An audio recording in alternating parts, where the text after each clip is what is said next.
Ladies and gentlemen, I'm here.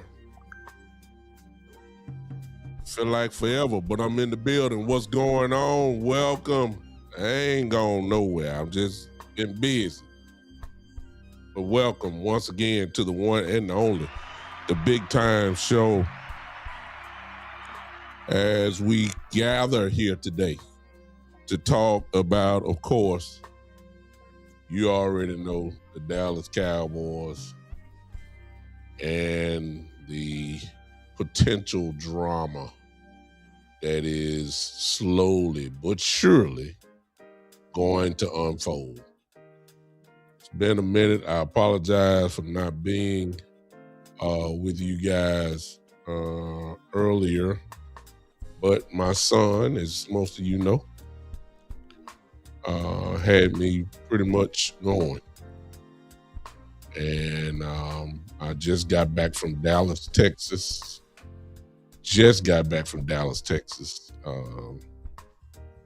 after his weekend in a basketball tournament that had me going all weekend long. And so I like to thank you guys for thank all my brothers who obviously held it down, not on my behalf, but as always giving you content. I tried to, get in with those guys a few times while they were broadcasting, just showing support. But here I am. I am aware of what is going on, even though I did not come live. And I'm here to add my little 2 cents in. Before we get started, I hope you guys would share. Hello to all of you guys, wherever you're watching me from. Thanks for hanging with your boy. Want to start off by saying Happy Founders Day to all of my brothers in Kappa Alpha Psi Fraternity Incorporated. I got my shirt on right now. You understand? Got the coat of arms on right here. You understand?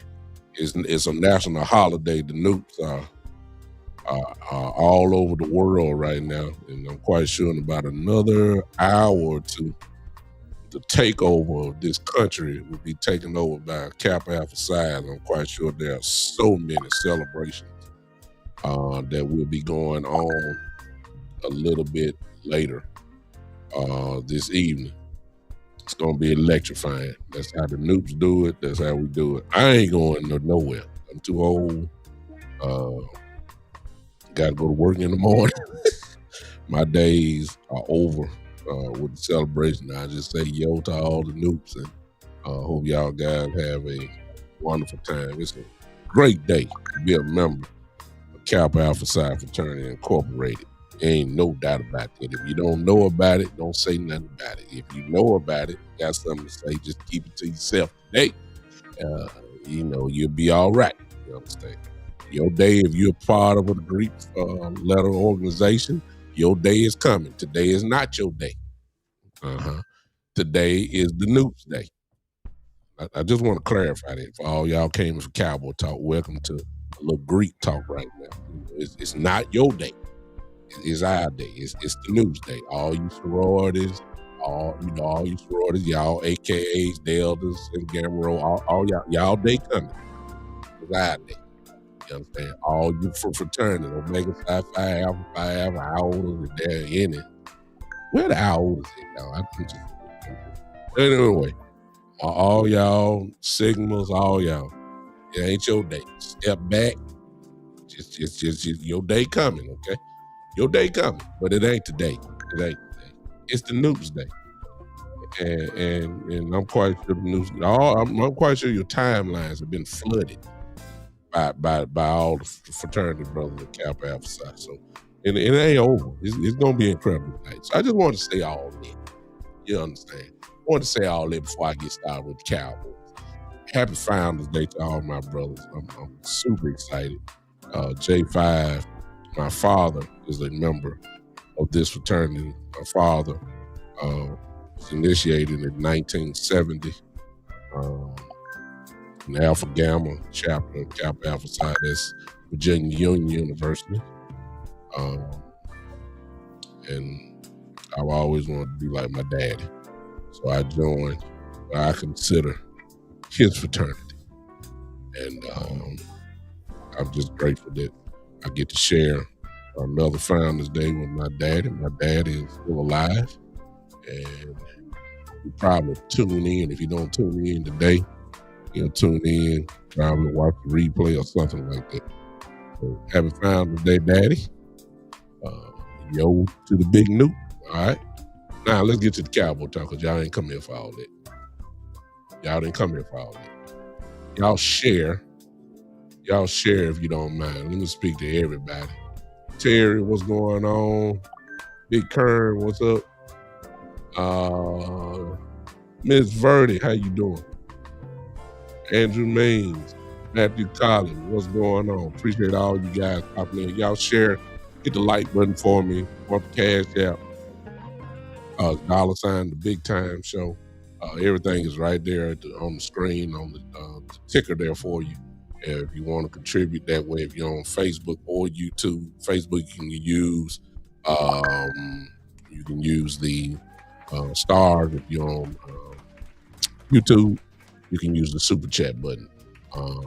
Once you do your super chat, at least for them super chat, I always stop saying whatever I'm saying and read that because I don't want to miss anything. All right, let's talk real quick. Yesterday, I mean, y'all really mad at the loss? I mean, let's get that out the way. I mean, who on here is mad that we lost? Anybody mad? Because as you know, because of the loss, that first pick, because of our record, moved us up to pick 12. That is locked in unless we trade and get something else. So I just want to know right off the top, let's have a little conversation. Who's in here that's mad that we lost? Now that it's over. I mean, we weren't going to the playoffs anyway. But now that it's over, are you mad that we're picking 12? Are you mad? Are you upset that we are picking 12? And I think right now, as of now, I think we're 20th or something like that with the Packers pick maybe. And that may change, of course, as the playoffs go. If they win, if they keep winning, then, then, it'll go lower in the first round, that last pick. But that first pick definitely is at 12. Are you mad at that? What's up, AC? I see you. Matthew come in swinging, hitting home run, say it's horrible. If no defense changes, it would be the same story that's coming up off season. I'm gonna get into that in just a second. Because on my show, I want to make sure that I stop some of you from having a heart attack and having your stress and anxiety levels go to all-time highs.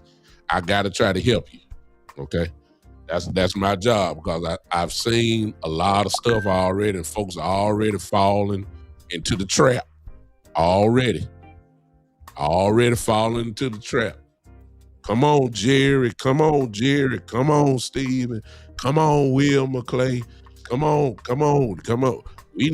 Look, y'all already falling into some of the trap. We need to go into free agency. We need to go big fishing. We need to do all. I'm trying to help y'all. Y'all had this hope. And some of us it's okay to have hope. I don't want to kill your hope. I don't want to kill your pessimism at all. I need you to mix in a little optimism. I don't want to mess up your optimism. I just need to mix in some pessimism in with you. Okay. That's the reason why I'm saying at some point, some of y'all need to get like me. When you've been a fan a long time and you notice the patterns of this organization, you need to believe what you're seeing. See, faith is in church. Faith is in your God. Faith is in your whatever religion that you have inside of you. That faith don't apply to the Bible because see, two teams play and they praying to the same God. Lord, help us. Lord, let us escape injuries. Lord, help us to be the best we could be. I mean, God is answering all those prayers. I mean, he ain't in the business of saying who win or who lose. So I don't want to hear anything about that. My faith ain't built in Jerry Jones. It's not. My faith is not built in Stephen Jones. My faith is not built in Will McClay. I know their pattern. I've seen it for years. And I'm just one that believes what I'm seeing. If it's a duck, it's not a kangaroo.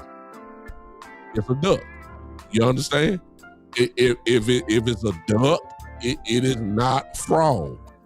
See, some of y'all want to think it's a frog. We gonna go in free agency. We gonna go spend this money. We got all this money, and we gonna be fishing on the first day of free agency, and days go by. And y'all, and I'm just trying to prepare you. I'm just trying to prepare you. All right. I really don't even want to talk about the Giant game because it was more of the same. Do you realize that our guys played? Most of our guys played. And even when Dak left out the game, do you know we were down? Come on, man. The defense, 511 points this season. And Big Q Williams played, Clowney played. I mean, hey, Tamika, I see you. Appreciate you popping in on me. A lot of our guys played. Okay, a lot of our guys played, and we still can't stop a nosebleed. So they close out the year as a final kiss goodbye of a wasted season.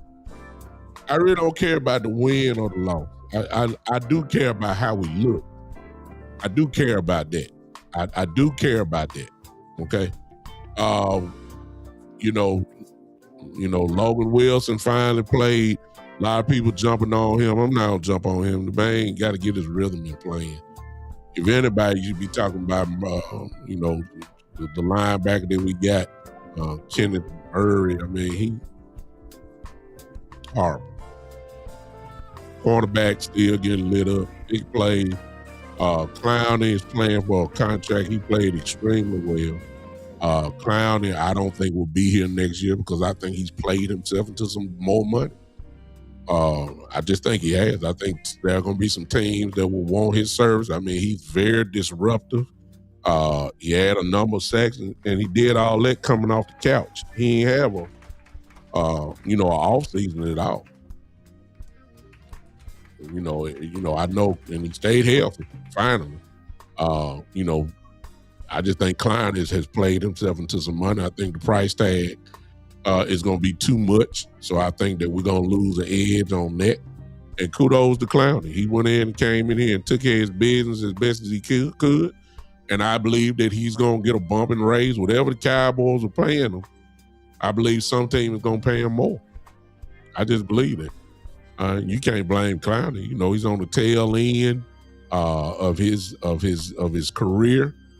Hey, Talib, whoever this was coming in saying the Dallas Cowgirls suck. I don't know who the Dallas Cowgirls are. I didn't know that a female league had started, so I don't know who you're talking about. Leo Stadwick. I don't know nothing about the Dallas Cowgirls. I know something about the Dallas Cowboys. I know that. But I don't know nothing about the Dallas Cowgirls. So I believe that Clowney will not be here. I don't. I hope he stays because if anything, he is definitely a great piece. He would be very, very, very, very good in rotation with us, as he was supposed to be this year. I need him. I really like him, Clowney. Want him back bad, but I don't think he will. I think Klein is going to go to the highest bidder, and I can't blame him. I can't blame him at all. I can't. So if he leaves, he leaves. God bless him. Thank him for coming here, and he was our best defensive lineman this whole season. It is what it is. Okay. Talib, how you doing? Talib said what I think about Javonte. Same thing. Javonte Williams has played himself into some money. How much? I don't know. But whatever he's getting paid, he deserves a bump up as well. He's 25 years old, had over 1,000 yards, didn't play yesterday, could have added to that some more. He's finally showed that at least for 1 year he can stay healthy enough. He didn't miss too much. Javonte has played himself to a raise, as far as I'm concerned. But when we start talking about that leads, of course, to what I initially started off with, and that is the pattern of Jerry and Steven. and I ain't gonna say Will, I'm gonna say Jerry and Steven. What is that pattern when it comes to running backs? We don't pay running backs. We don't. We paid Ezekiel Elliott and regretted doing that. We let Tony Pollard go. It was time for him to get paid more. Let him go. They don't believe in getting a stud. They believe in running back by committee. And their running back by committee for the last God knows how many years is they figured that they did it this year, to be honest with you. Look at who we had in the running back room, even though Javonte was a tremendous surprise. Look what they started off with. Miles Sanders, Javonte Williams. That showed you right there the value that they have for running back. Think about it. They went to the bottom of the barrel, and just so happened that Javonte Williams proved that he's not a bottom of the barrel running back. Okay? We don't value the running back position. We don't like the stud running back because they're not going to pay that guy. They're not. Remember a couple years ago when everybody was excited about Derrick Henry and all that? Bring Derrick Henry to Dallas. Are you crazy? They weren't going to pay Derrick Henry. That's too much money.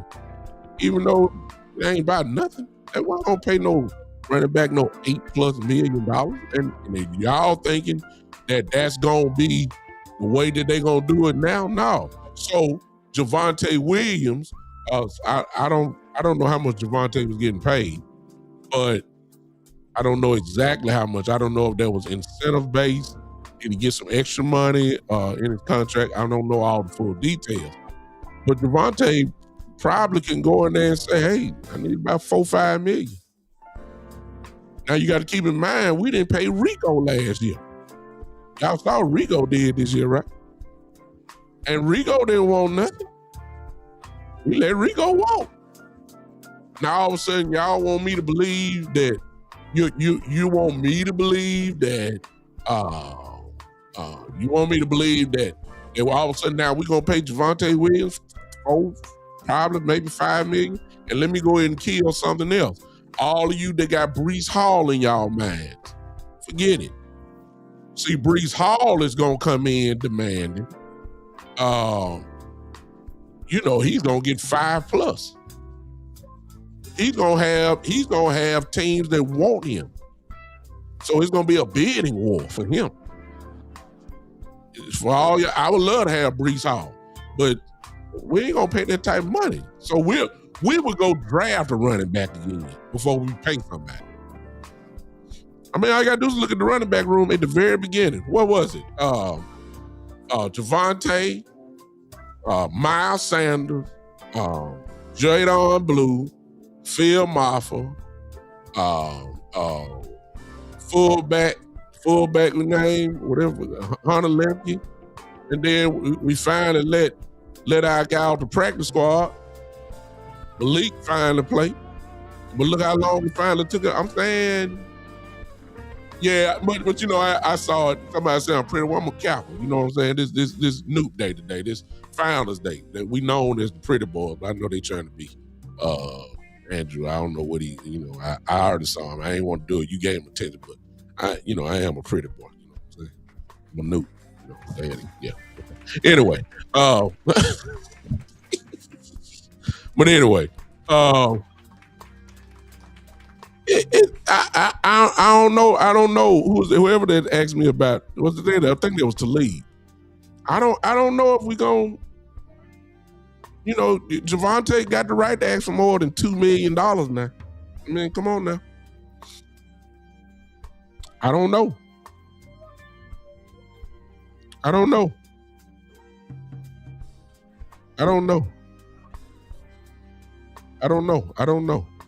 Oh, Lord, I got somebody come in trying to be political.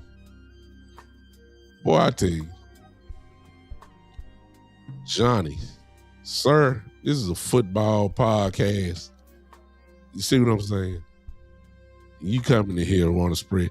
I never thought I would see today. Johnny, I'm going to block you in a minute because I don't even like you. Not that you obviously you dislike with Democrats or whatever. You don't know what I am, but I'll let you guess at that. It makes no difference. But I never thought I'd see the day, y'all. On that note, forgive me for a moment. Let me talk to Johnny. I never thought that I would see the day that the word Republican and Democrat would turn into just as it would turn into almost a racist type word. I mean, I never thought I'd see the day like this. I mean, it is almost the same. I mean, Republicans hate Democrats and Democrats hate Republicans. I mean, hate. And it is just, and you're known as the label. I never thought that Democrat and Republican would be the new racist words. And it has turned into that. It really has. But Johnny, thank you for showing that. I wanted to say that a long time. But this is a football podcast, but thank you for saying that. Now, if you be nice, Johnny, you can stay. But soon you try to crank up, start talking about Trump and this and Biden this and Harris this and all that, I'm gonna block your tail so fast it's gonna make your head spin. All right, end of that discussion. All right. I don't know about Javonte, y'all. I mean, what y'all, can somebody put in real quick, how much does Javonte Williams make? Let me look. How much does Javonte Williams make? Or how much did he make this year? He is a free agent. Let me see. How much did he make? And then that could answer, that's why I'm saying y'all want to be optimistic, but we got to be pessimistic a little bit at least, y'all. You say 3 million. I mean, come on now. I'm looking it up too. Y'all use y'all phones real quick. Maybe we'll find the answer together.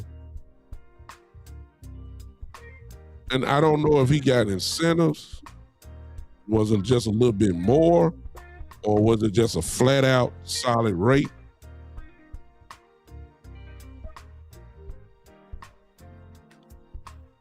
Let me look at this.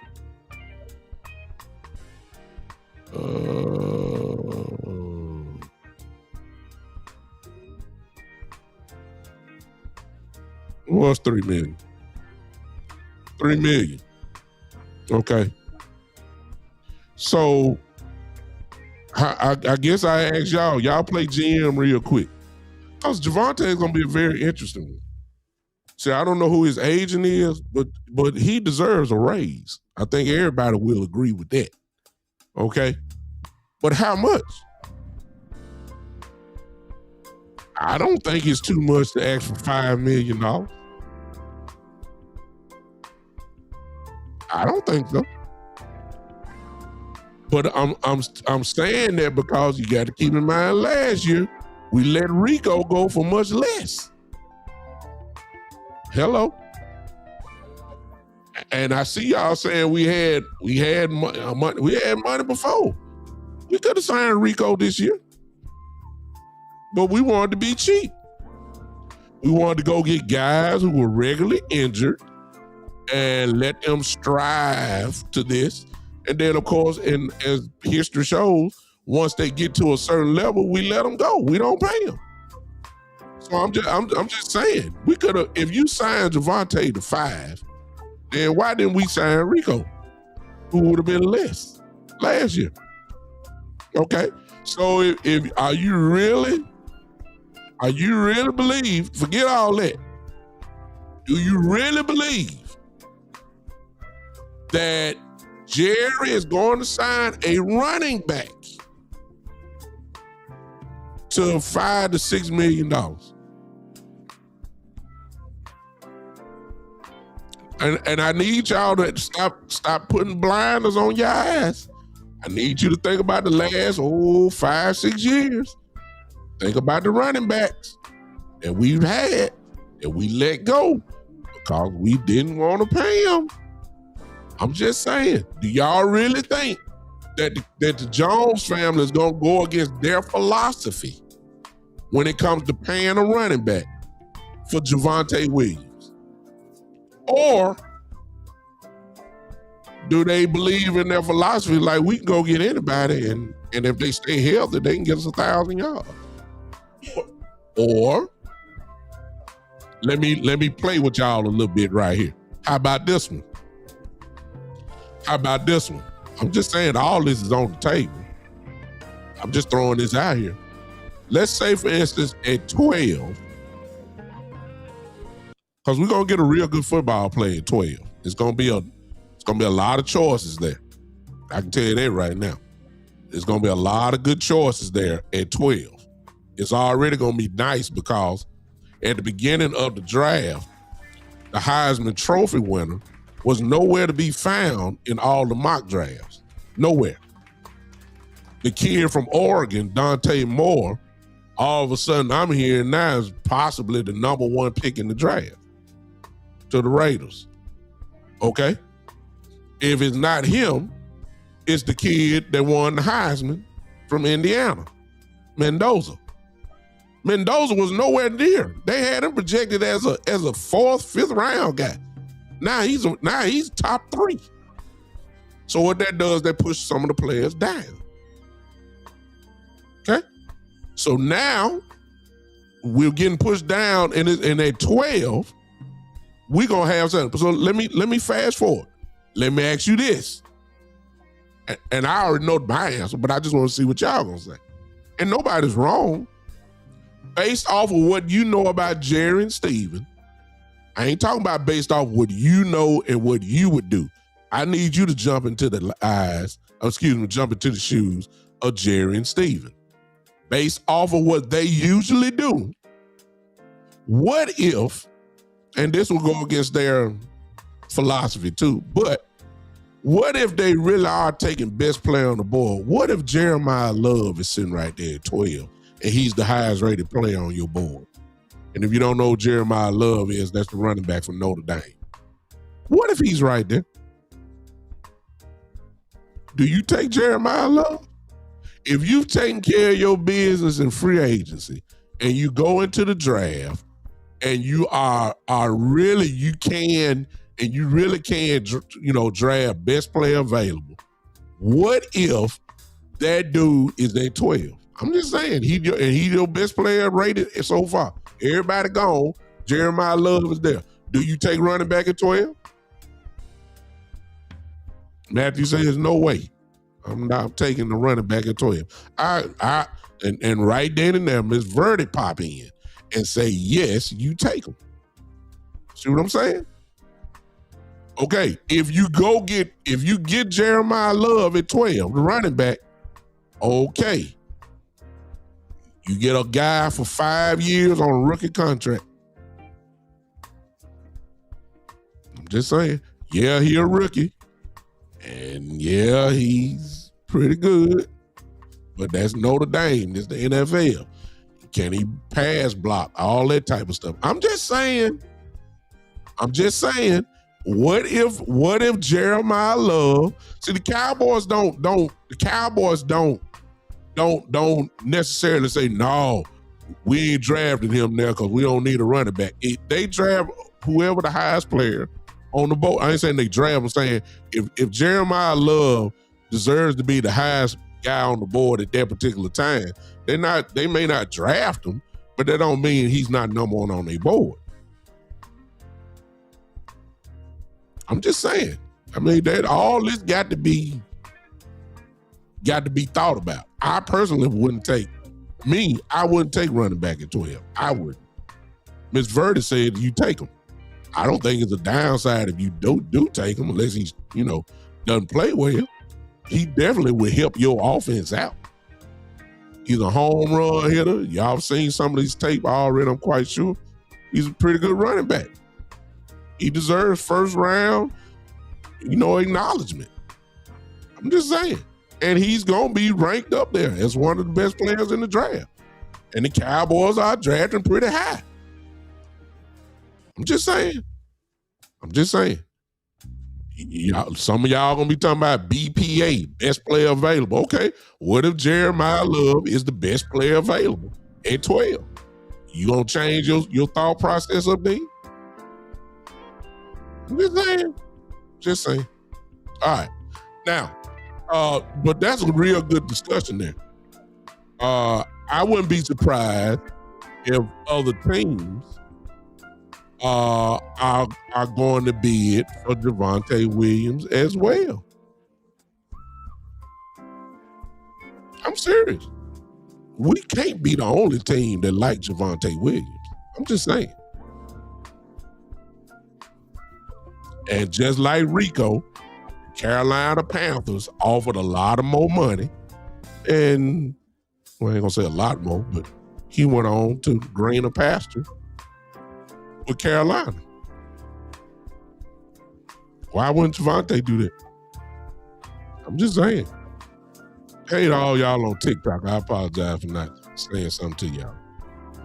Well, yeah, it's gone anyway.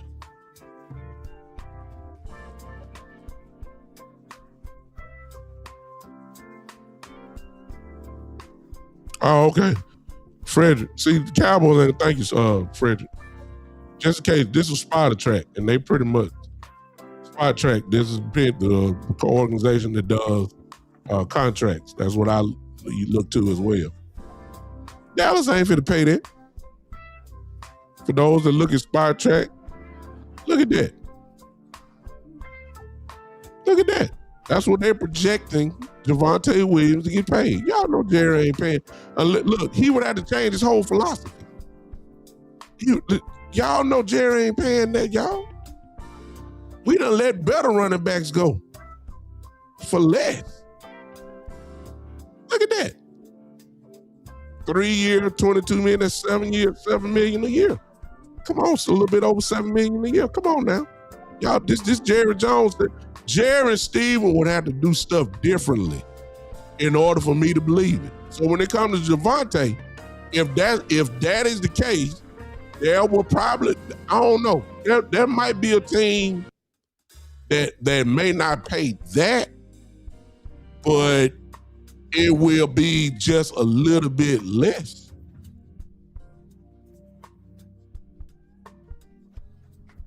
I'm not even sure the Cowboys will pay Javonte Williams $5 million a year. I'm not. We too cheap. We believe in running back by committee. We don't believe in paying one guy. The Bell guy, Ezekiel Elliott, killed that for them. They paid Ezekiel all that money. They didn't get their money's worth. When it was time to pay Tony Pollard, they didn't want to pay Tony. Look, Rico, they didn't want to pay Rico. I mean, it is what it is. I told y'all, if it's a duck, it ain't a kangaroo. This is Jerry Jones. This is Jerry Jones. This is Stephen Jones. And from what Frederick just put up there, $7 million? Nah, they ain't gonna do that. That's why I told you, for all y'all thinking about Breece Hall and all that, Breece Hall gonna want at least 8. Serious. So I don't know. I don't know about Javonte. I think y'all, we just gonna have to sit and hope. I personally would love him back. I would love Javonte back. I would love Javonte Williams back. He was real good for us this year. But that is what I'm talking about. About y'all don't get your head too far up with this free agency and even players on our team. Look, until I see Jerry and Steven, because in order to do what a lot of y'all won't be done, do y'all know that Jerry and Steven going to have to go against all what they've done for the last 8 to 10 years? I mean, they're going to have to really change. And I don't believe it. I don't believe they will change. I don't believe it. I don't believe in Jerry Jones and Stephen Jones. That's why I'm trying to get y'all. Look, a lot of y'all saying sign Pickens. Okay, I agree 1,000,000%. But how are we going to sign him? Pickens have definitely played himself into some money. When y'all agree with that? I mean, good Lord. He should, let me see. He should be. He won't be first team All-Pro. He already a Pro Bowler. Pro Bowl is fine. That was unexpected. But Pickens the first team all-pro receiver, you get two all-pro teams, okay? So you get 2 receivers and you get 2 more receivers on the second team. The kid from Seattle and Puka Nacua are probably your first team all-pro wide receiver. The kid from Seattle and the kid from, Puka Nacua, those are your first team all-pro wide receivers, okay? Your second team all-pro receivers, I believe George Pickens got to be one of them. Let's just go ahead and play with it. If George Pickens is second team all-pro this year, wouldn't you agree that he's paid himself to some real money? See, and if you're gonna pay him long term, you're talking, he's not gonna reset the market because he ain't on that level. But you can't go to George Pickens talking about we gonna pay you $30 million. No, that's too cheap. No, sir. If you're gonna pay him now, you can't talk about we gonna pay you 31. No. Now when you got other receivers getting paid more already. No. You gotta hit Pickens up with at least 34, 35. And then now you got to deal with, wait a minute, this man played 1 year and he getting paid the same money as CD Lamb? What you think CD gonna say? Wait a minute now, hold on. I missed 5 games, still got 1,000 yards. I done got 5 straight 6 seasons, whatever, of 1,000 yards or more. And you paying this dude one year, and he getting paid as much as I do? Oh no, I gotta get a raise up in here. You open up a can of worms. You open up a can of worms. So now, what is the other option? Okay, the franchise tag. Okay, I think the franchise tag is 30 or 31 million for a wide receiver. Okay, you tag him. How you think Pickens gonna act?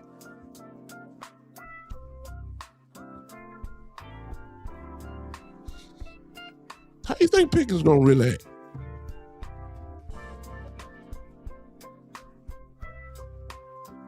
The Cowboys, he ain't going nowhere. If push comes to shove, they're gonna tag him. They ain't gonna let him go. I'm just saying. Y'all gotta see. I ain't got no faith in Jerry for that. They in a few more weeks, we gonna start hearing about the slander about George Pickens. Because they got to try to make him look bad, which is another Cowboy famous move. That's the pattern. When it's time to get paid, here come all the negativity, stuff you ain't heard about. Ain't nobody saying nothing. All you heard about George Pickens, he loves football. He's a great teammate. He's been a model or whatever. You also heard that he and CD were late to a meeting or something. And he did, that little one thing there. But most of all, pretty much you heard, great teammate, great player, stepped up, all that type of stuff. Now all of a sudden you finna start hearing stuff. Because now it's payday time. This is the pattern of the Cowboys. They did it to Dez, they did it to Zeke Elliott, they tried to do it to Dak Prescott, they did it to, they did it to Zach Martin, the list go on. I've been here with the Cowboys too long. I know the pattern. I know how they do business. Y'all just like me. Y'all been with me.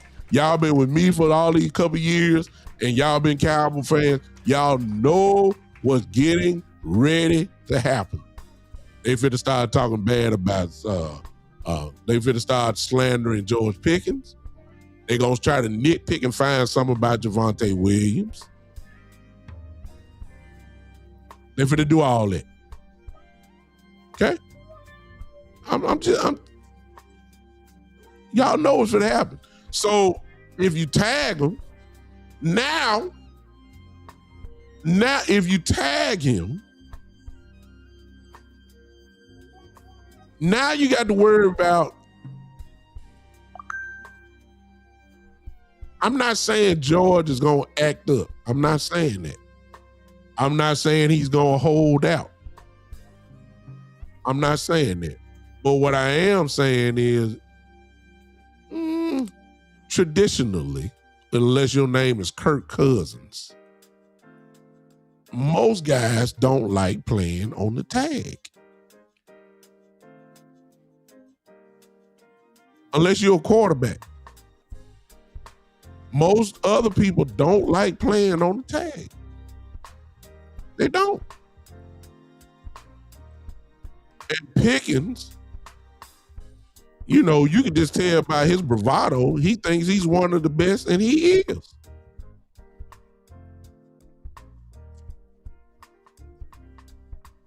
And I'm quite sure he said, look, I did what y'all asked me to do.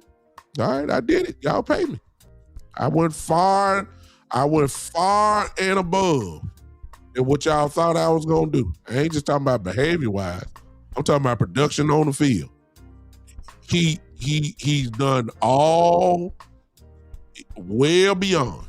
Nobody expected George Pickens to be an all-pro this year. Nobody, forget all-pro. Nobody expected George Pickens to be a Pro Bowl wide receiver this year. Nobody. Everybody thought that he would have a good year because he finally played with a quarterback.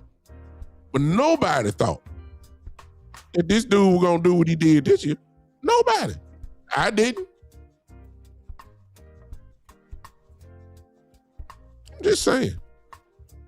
I don't have the call-in line going today, sit on the guard, but I don't know what you gonna say. So I don't know. I'm just saying there's some possibilities here. I think that's too cheap to sit on the guard. I believe Pickens will love that. Then you got to keep in mind who his agent is. Let's not forget that. Okay, his agent is a member of my great fraternity, Cowboys LOSS Fraternity Incorporated, the same agent that Michael Parsons' agent, in which that's the same agent, of course, that we found out that Jerry Jones has a problem with.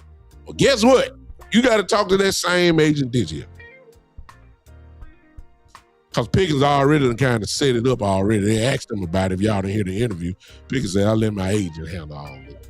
So Jerry can't talk about, well, I don't talk to the agent. Well, you got to talk to him this year. And this agent is known for getting money. Look how much Michael got paid in Green Bay. And Pickens comes to the table saying, you know, minimum as of right now, I say he comes in, look at my stats. That's what I did with a full year. I'm a Pro Bowl wide receiver. It's a good possibility that he might be an all-pro wide receiver. I mean, you can't come to the table with better negotiation power than that. So $32 million, I think it's too cheap. Sit on the guard. I do. Now, considering that he ain't had that type of money, he might bite and take that. But I think that's too cheap because $32 million is where T. Higgins is. Pickens is better than T. Higgins. See, I had to see who getting paid right at that right there. And then I'll say, well, Pickens better than that. And Pickens gonna say that.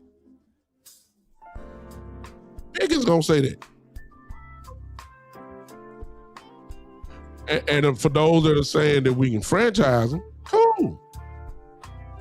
The Cowboys don't want to do that. That's a hard cap thing right there. They don't want to do that. But I understand you may have no choice but to do that. You may not have a choice but to do it. Because, I mean, he's played himself into some serious money. He has. George Pickens has. And you can't avoid it. That's fine. Sit on the guard. I like what you're saying. I like that. And maybe because it's his first big contract, he might bite on that. You know, it's a big difference from jumping from under $5 million a year and then jumping up to 33. That's life-changing money.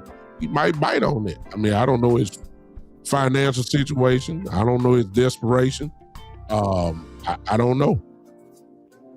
I don't know if, how Pickens is. And he might take that. If you get him for 32, that's great. That's great. But I think that he's worth more than that already. And he just might be thinking the same thing. It's a unique situation. It's a unique situation because he was like this all the time. But when you playing with Mason Rudolph and Kenny Pickett, you ain't gonna get these type of numbers that you would get with a Dak Prescott, a good quarterback. Okay, you say he's off at times, yeah, but he got over 90 catches and got almost 1,400 yards, whatever he got. If he off, I mean, good Lord. Well, if he off, what's that? 100 receptions for the year, maybe 1,500 yards. I mean, I'm just saying, we got a few things, and what I'm really trying to relate to some of you guys is that to do some of the things that y'all thinking about doing, it goes against what Jerry and Steven have been doing for years. It does. It goes against it. They're cheap. Free agency is always at Toys R Us, the flea market, the Salvation Army, the boys, the YMCA clubs. That's where they get their free agents from. They don't go to showroom floors. They don't go to Mercedes and Rolls Royce and all that. They don't do that. Y'all know that. They go to Honda. They go to CarMax. Y'all understand that. They get these signed guys and y'all have to look them up to see who is that? Who is that? Good Lord, he was just working at Walmart 2 weeks ago. Then of course they go to the XFL.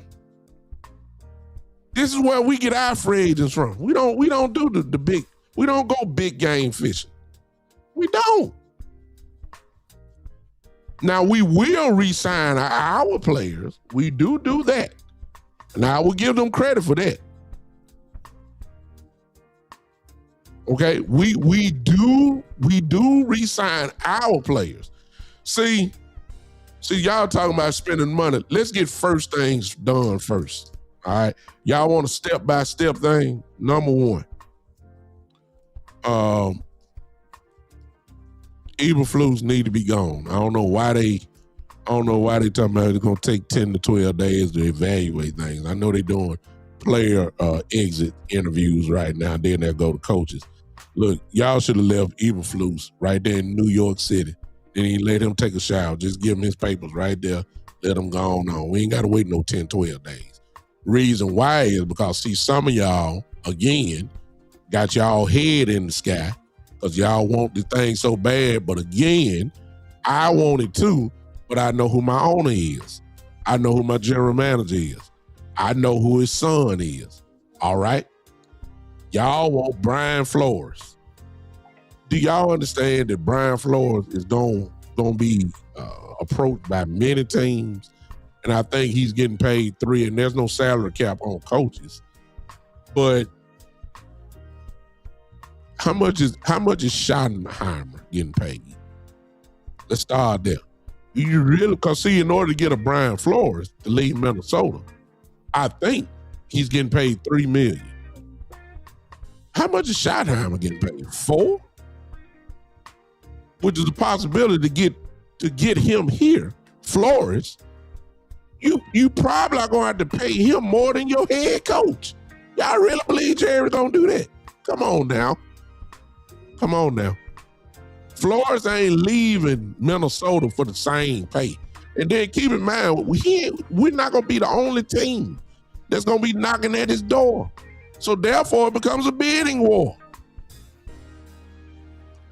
come on, y'all. Let's use common sense now.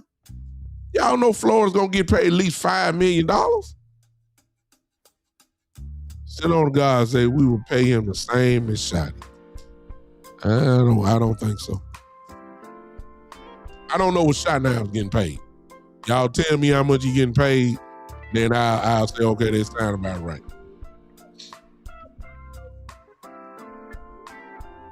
I'm just saying. I wouldn't mind Flores either. There's some guys. I saw Raheem Morris get fired today. I would love Raheem Morris.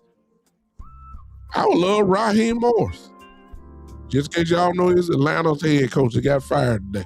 I love him as a defensive coordinator, which he's done before, and has done it as well. Somebody go out to get a raise. It just look backwards if you paying your defensive coordinator more than you paying your head coach. I'm just saying.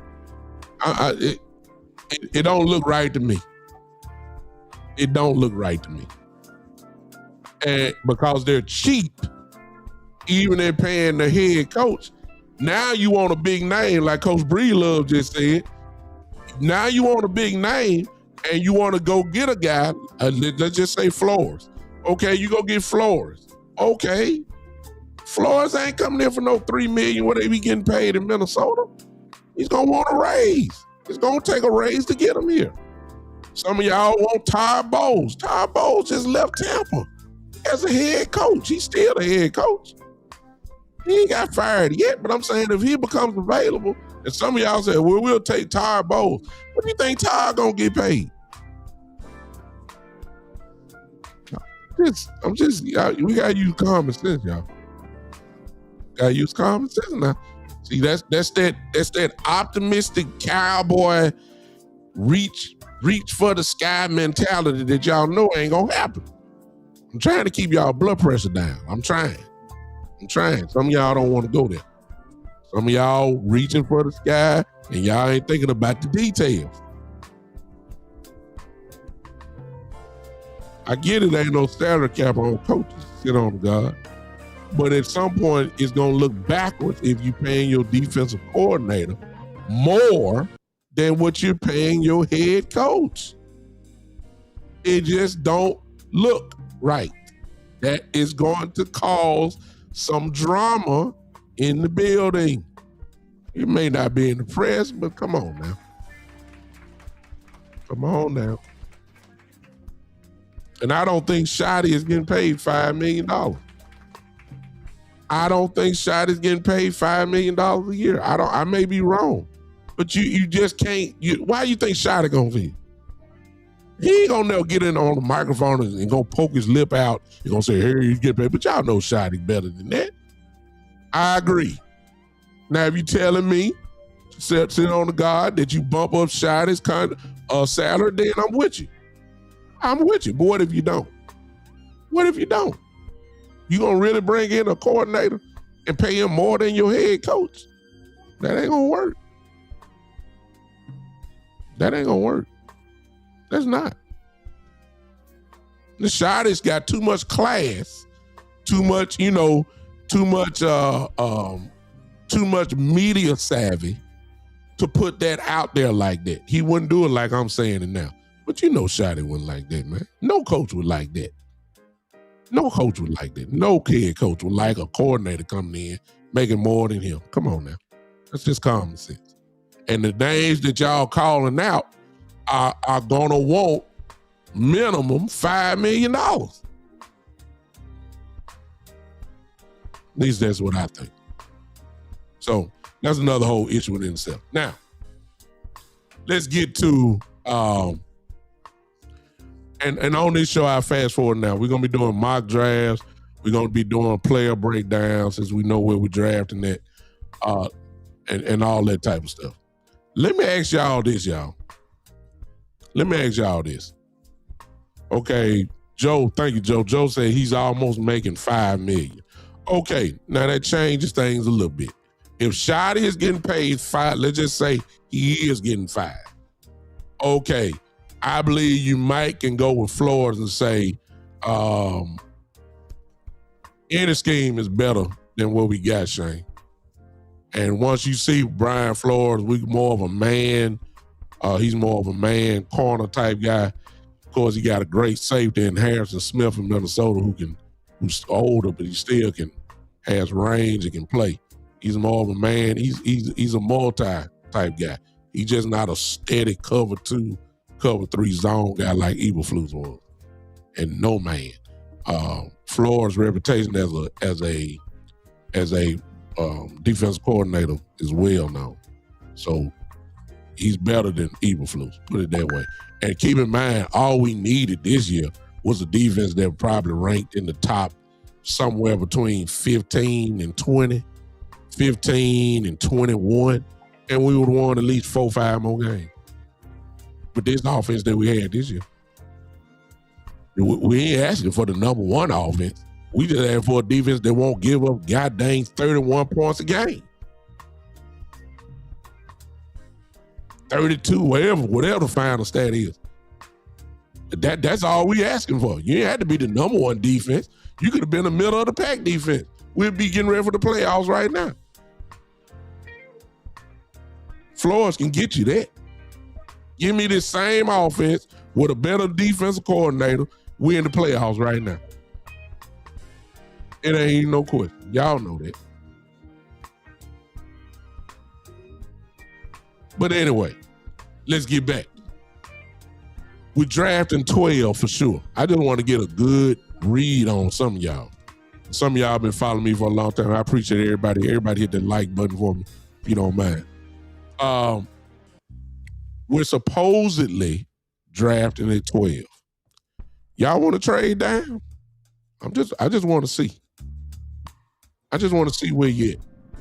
And keep in mind, I don't care whatever name y'all got, it's going to be a real good football player to choose from at 12. There ain't no question about that.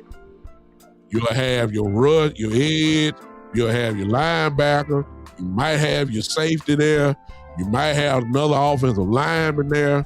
You're going to have a plethora of choices at 12.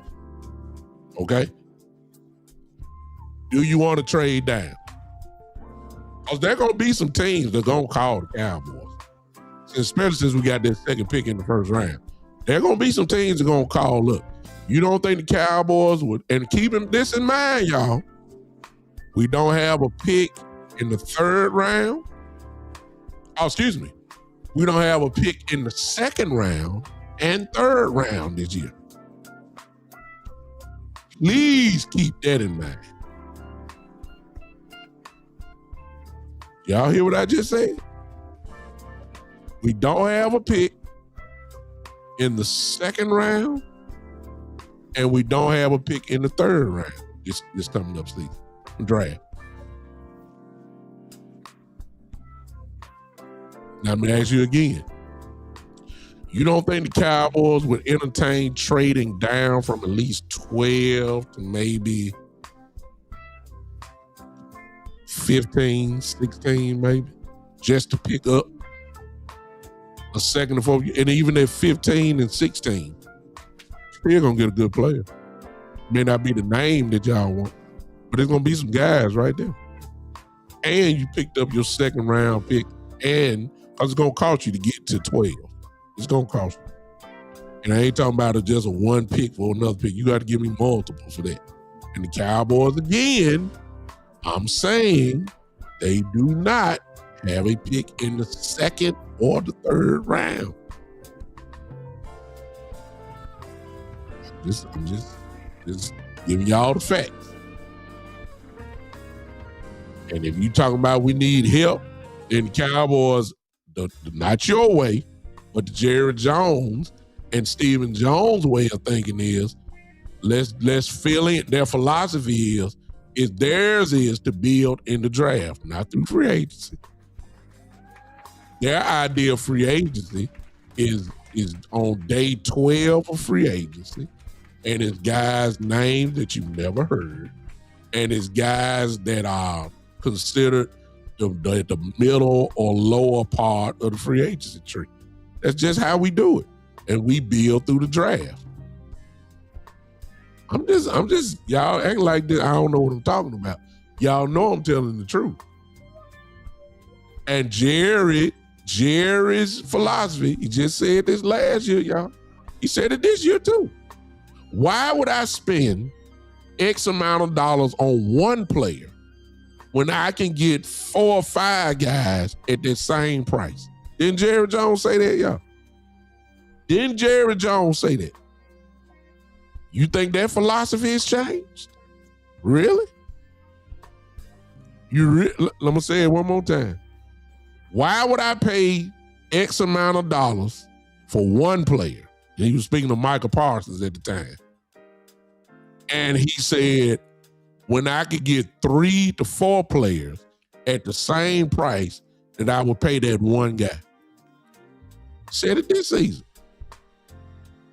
You really believe that they done threw that philosophy in the trash? You really believe that? This is Jerry. I ain't talking about what y'all would do. See, we would go ahead and sign the one player. We would, because we want difference makers. No, they believe in the draft. They believe in hoping that they can find lightning in a bottle, kind of like what they found with Javonte Williams, lightning in a bottle. They believe in getting injured players, thinking that they're going to get rehab and all of a sudden catch lightning in a bottle again. Why we always got to sign free agents that are injured? Why we always got to draft, get guys that are hurt? Ravel. Why we always got to pay a Michael Gallup? Why we always got to get guys who are hurt? Why we got to pay? Why we got to try to hold on to hope with Trayvon Diggs, who just had microfracture surgery? I know he gone now. I get it, but I'm saying you paid him and all that type of stuff. Why we do that? Why we always got to get the Jalen Smiths of the world? You like to get injured players with potential. Why don't we just flip that thing? Why don't we just get potential and just roll? Why we got to get guys that got ACLs coming out playing with braces like Ravel, coming out playing too early and all that type of stuff? Why we got to go get the Overshawns? ACLs in college, ACL in the pros, and just holding on to hope that we're going to get first round potential out of a 3rd or 4th guy. Why do we always got to draft those guys? See, this is the philosophy I'm talking about. This is what we do. And if y'all want to sit there and act like I don't know what I'm talking about, yeah, I'll let y'all live in la-la land. I'm real over here. I'm real over here. We believe in our training staff, they're going to make a way out of no way. They're going to pull them on back up. We know they had an ACL. We know they had microfracture surgery. We know they had all this type of stuff. We know that Jalen Smith, all his knee was bad and all that. We know we got Sean Lee. We know Sean Lee stay hurt every 2-3 games. But we going to make a way out of no way. Why we always got to get injured folks? So that ought to help you out with some of these guys that you're talking about drafting.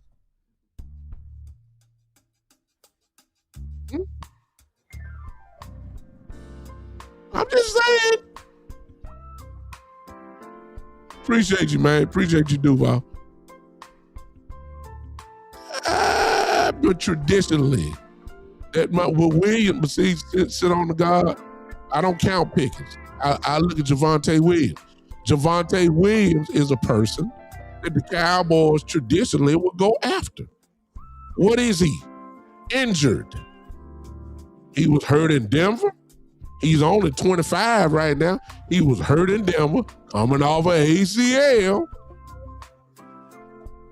And you found lightning in a bottle. It's the perfect example. That's the guys we go after. Miles Sanders, injured. They sign him up. He's our backup running back. Javonte Williams, injured. Make him our number 1 running back. But you call lightning in a bottle. DeMar and Overshawn been hurt ever since he was at Texas.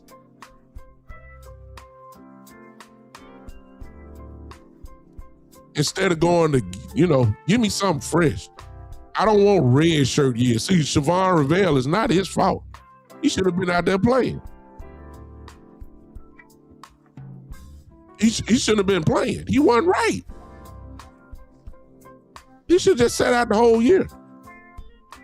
Get him ready for next year, and then I believe Siobhan Rivell with a whole year off, I believe he's going to be a beast.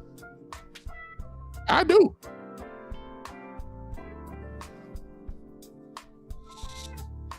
I don't know. So a lot of this stuff, what I'm trying to tell y'all is, I'm going to let y'all have y'all optimism. And y'all know I'm a Cowboy fan, so there ain't no question about that. I'm going to let y'all live in optimism. I'm just going to be wait and see. I have no faith in Jerry. I believe they're going to stay the same. I believe it ain't nothing too much that all the money in the world. Okay, first of all, let's get this money thing right. First of all, y'all talking about money. Let's get the money right first. These are some of the first steps. Restructure Dak. See, y'all can't talk to me about money until certain moves are made. You're going to have to do it, because if you don't restructure Dak, it's going to count over $70 million on the cap. You know that ain't going to happen. So let's restructure Dak. Let's restructure CD. Okay? Appreciate you, Duval. Let's go ahead and stop playing around. If you're going to let Steele go, everybody knows that frees up money. Think about $12, $13 million or something like that. You already let Diggs go. That freed up money, as y'all know by now. Just with those 4 guys right there, you done almost freed up over $100 million. Now you got money. Now you can do some stuff. Free up the money first. Then we'll go and start talking about free agents. And I don't believe they're going to do nothing then. I believe they're going to get free agents, but I believe they're going to get a bunch of guys, which may not be bad. I just don't get them from the bottom of the barrel. That's what I'm talking about. I think Coach Breedlove said something earlier about go get me a vet cornerback and something else. That's fine. Just don't go give me somebody from the XFL. That's all I'm saying. I don't want no crackerjack Sesame Street free agent no more. Somebody you gonna get and cut them in 2 weeks. I don't want that no more. Huh? I don't want a Kroger free agent. Stop sending me Nickelodeon, Electric Company free agents. Toys R Us, Jiffy Oil Lube free agents. We done that for 10 years. Look, can we stop that? That philosophy don't work. How many more years we got to keep doing it? That's all I'm saying. You can go get middle free agents. Give me somebody that can play though. And they ain't got to be on day 12, 13, or 14. That's what the Cowboys do.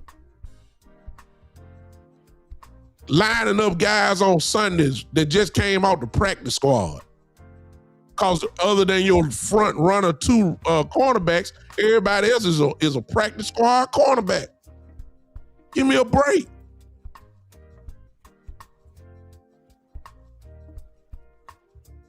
Just for example, some of y'all may not want him. I'm not saying I didn't, but you had Gilmore sitting on the couch. You had Asante Samuel Jr. sitting on the couch all that time, but you want to send me up some Reedy Stewart and some I mean, guys I ain't never heard of. Guys that you wouldn't even play them. Josh Butler finally played yesterday. Ain't played all year long. Come on, man. That philosophy don't work. It don't.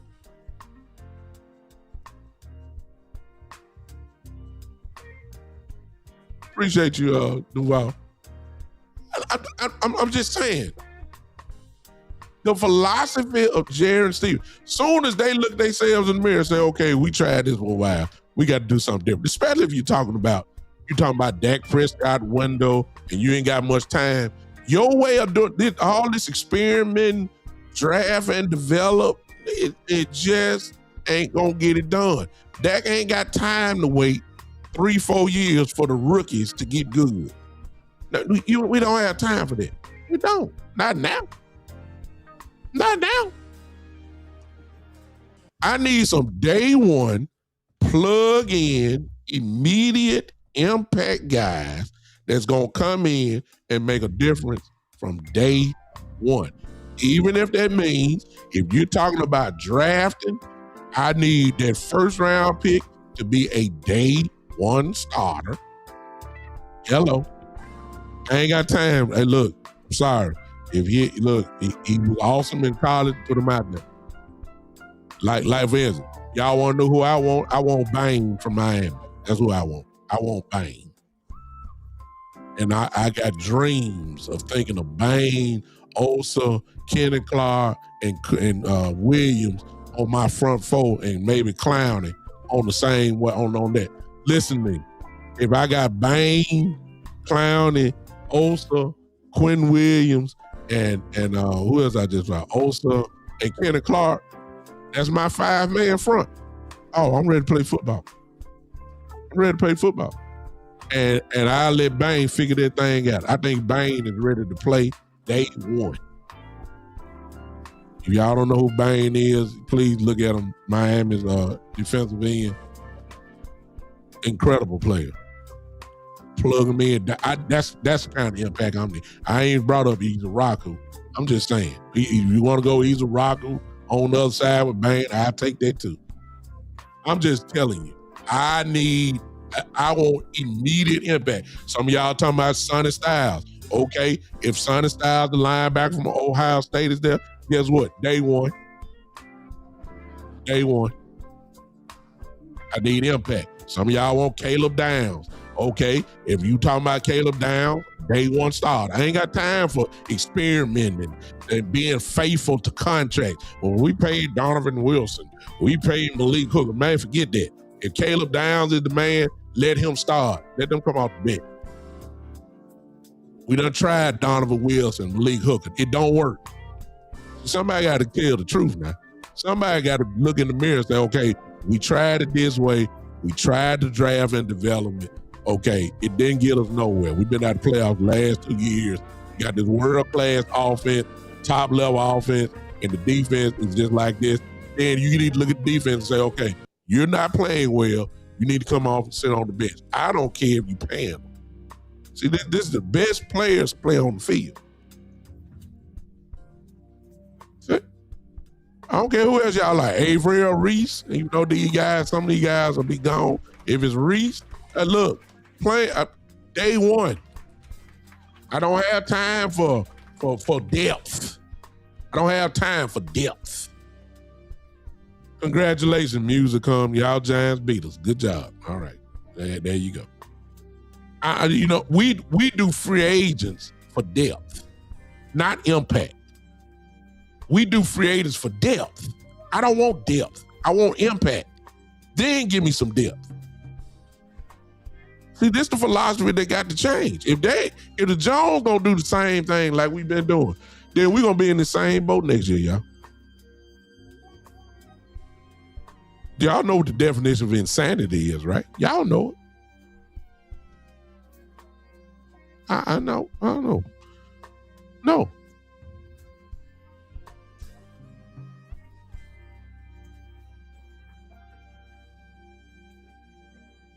Serious. I'm serious. I mean, how many more years we got to do the same thing? You talking about we're trying to win a Super Bowl or trying to get to the playoffs or whatever you got to do. Jared, look, this whole offseason, y'all going to be excited about the draft. Y'all going to be excited about a player here and there. Listen, if Jerry and Steven's philosophy don't change, we going to be doing this same thing right around this time next year.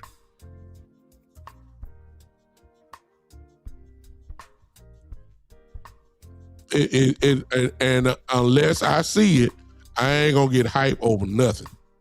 I ain't gonna get hype over a draft pick. I ain't gonna get hype over. I'm not gonna get hype. I don't care if he was first team All-American. I don't care if he won college awards. I don't care if he won the Heisman Trophy. I don't care if he's a Playboy All-American. I could care less. Jerry Stephen got this same philosophy. We will not advance no more. I'm gonna let all see. We got Cowboy fans, and we all under the same banner, but we got different roles. All the pessimistic Cowboy fans, the ones that say we're going to the Super Bowl next year, the ones that say we're gonna get it done and all that. I'm gonna let them have that. We need them. I mean, those are optimistic Cowboy fans. I'm sorry. The optimistic Cow, I'm gonna let you have all your optimism. I'm gonna let you start. But then there are some of us that are pessimistic Cowboy fans. We the ones that kind of keep it real. Like I said before, if it's a duck, it's a duck. It's not a kangaroo. We gonna call it like it is. I'm one of those. And I done seen the pattern too long. I mean, it's not gonna work now. Now when everybody else is operating differently, and we still operating out the draft and developmental system, it ain't gonna work no more. Everybody else getting free agents. Everybody else stacking the deck. Everybody been doing it for years. And the Cowboys are one of the few teams that unless you're one of the worst teams in the league, you don't have a choice but to draft and develop. We acting like them. We acting like the goddamn Cleveland Browns. Draft and develop. What a lineman. And the truth be told, y'all, so some of y'all gonna have a conniption. Some of y'all gonna have a conniption. Now, let me mess y'all up real quick. Some of y'all gonna have a real conniption that if we draft at 12 and that offensive tackle from Miami is there, one of them Samoan guys, start with an F, Famigo, I've got his name. Y'all know what I'm talking about. Let me look him up real quick. If the Cowboys cut Terrence Steele, okay? If they cut Terrence Steele,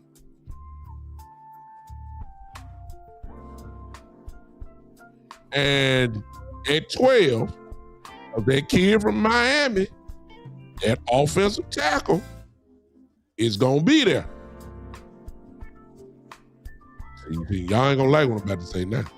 And y'all see, you're talking about we need linebacker, we need safety, we need edge, we need this, we need that.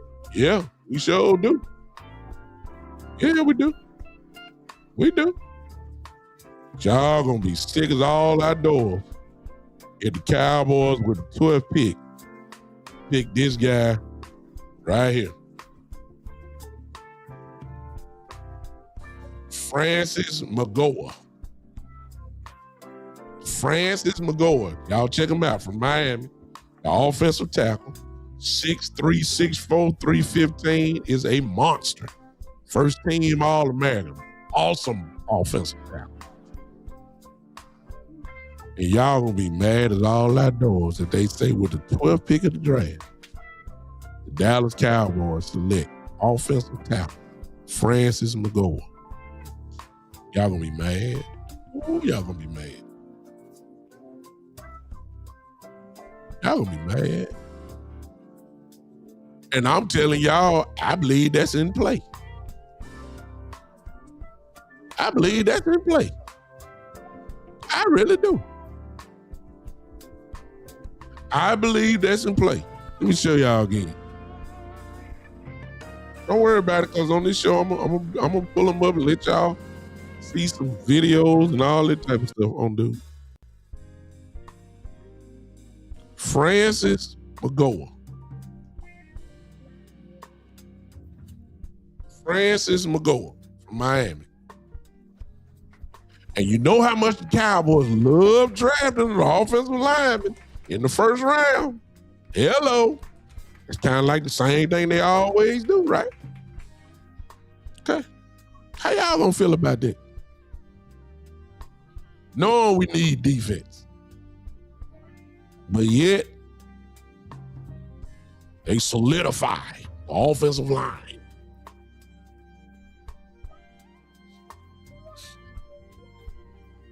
I'm just saying. Handle me this, 420. Will the Cowboys ever have a quarterback that can lead them? Trying to remember their last one, Aikman. Handle me, I can tell you're not a Cowboy fan, so I entertain you by asking you this simple question. Since it's obvious to me, since you are a Cowboy hater, and I can tell you are, nothing wrong with that. So that means that you pay attention to the Cowboys, obviously. All right, let me ask you this question, Handle me. Since I know you paid attention to the Cowboys, I'm quite sure you paid attention. I ask you this question. For this season right here, are you blaming the 7-9-1 record on Dak Prescott?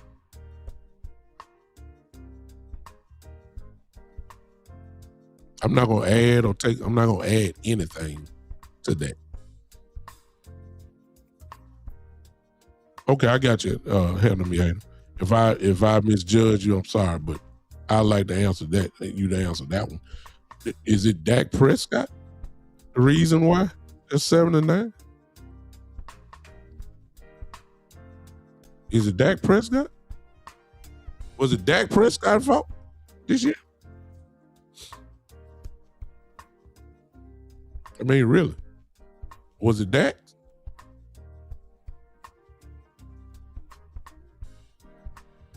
Got that right. At home, West Philly. See, I told you it was over with then. See, nobody didn't want to listen to me. Everything I said about Trayvon do. Okay, see right there. See, you say he's not a good quarterback. Well, he had a great year this year, Handle me. He had a great year this year. And you didn't answer my question. You can't blame the Cowboys season on Dak Prescott now when he had a top level offense this year, top 2 or top 3 offense this year, and average dang near 30 points a game. But your defense was giving up over 30 the whole year. Can't blame it on that. Dak Prescott is a Pro Bowl quarterback this year, and it ain't because they gave it to him. He earned it. He's one of the best quarterbacks in the NFC this year. He ranks up there in every category of quarterback position. It's not his fault. So this season, so you going overall, and that ain't counting all the other pretty good years that Dak had also as well. I'm just going off this year. Can't do that. Can't blame nothing on Dak this year. Had a great year. Great year. He did his job. Let's just say that. He did his job.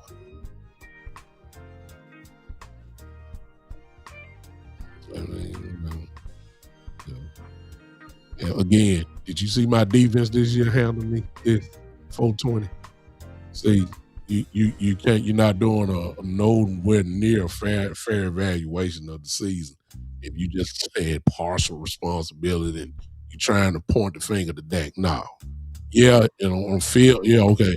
On a couple of drives, they got field goals. Yeah, you probably should have got a touchdown. Yeah, they could have been better in the red zone on a couple of instances. Yeah, but overall, let's just give Dak the credit that he deserved. Great year. There's no question. There's no question. No, sir. No, sir. Okay, I'll play with you, Handle me. I'll play with you. Say all the teams in playoffs have a decent or better quarterback. Okay, let's go with that. Let me see. Rams, Stafford is going to be your MVP for this season, so I'll give you credit for that. Stafford is a better quarterback this season.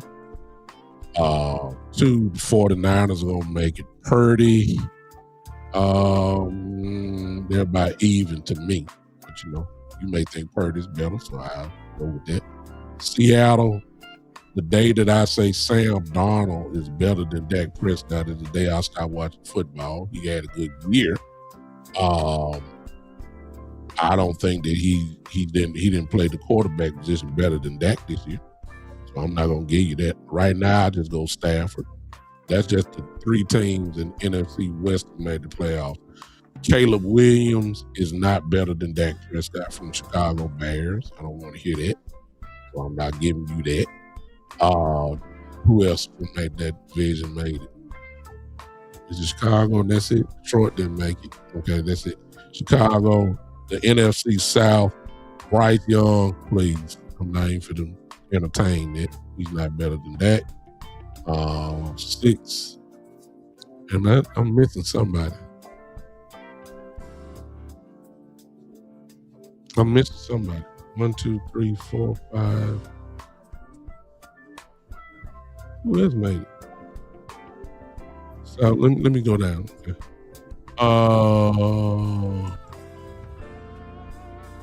I forget. My brain ain't working. Who else made the playoffs that I'm missing? Okay, AFC, Josh Allen. Okay, depending on your preference, Allen is better. Rodgers. This season, Josh Allen was not better than Dak. Aaron Rodgers was not better than Dak. C.J. Stroud was not better than Dak this season. I'm just naming the playoff quarter. I'm going down your list.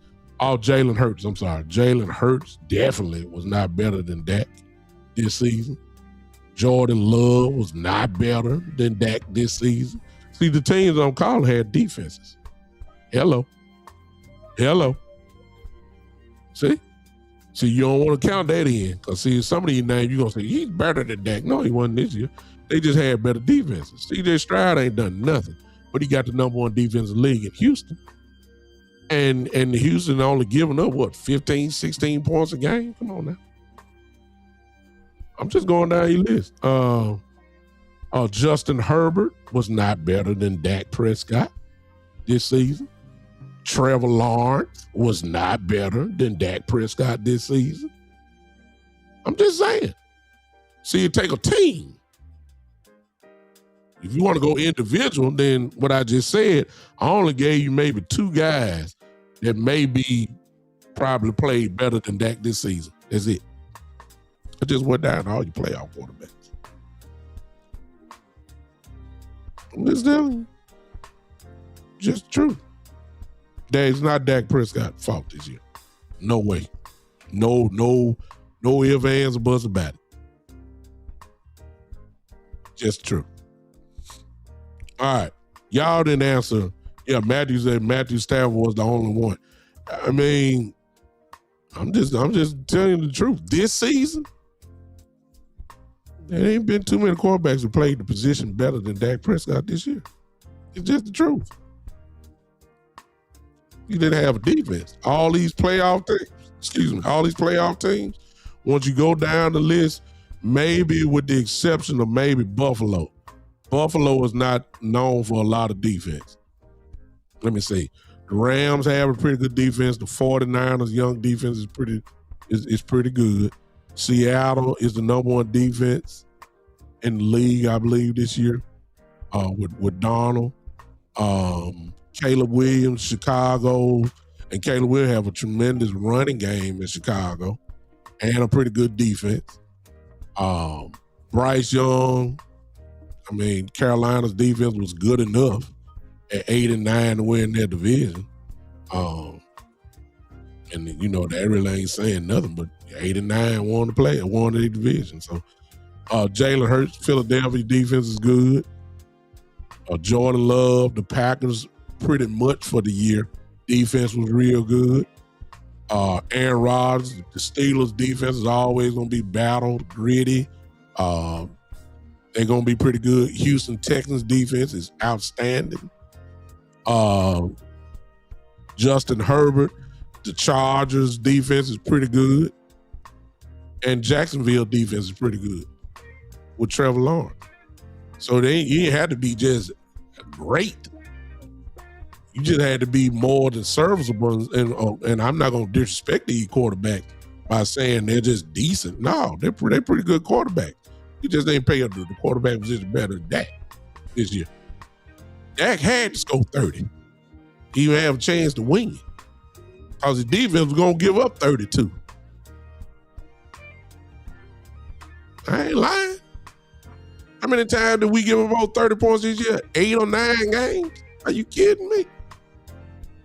Are you kidding me? 9? I think 9 games we gave up over 30 points.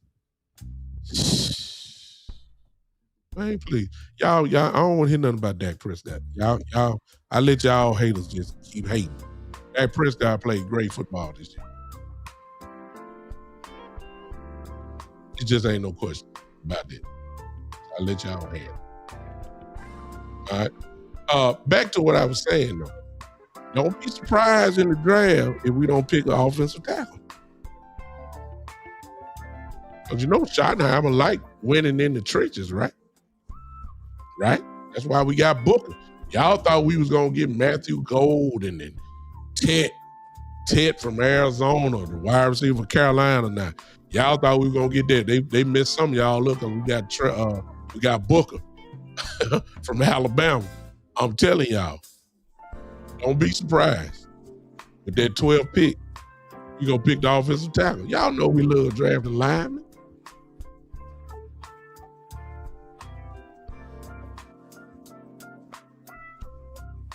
I'm just saying.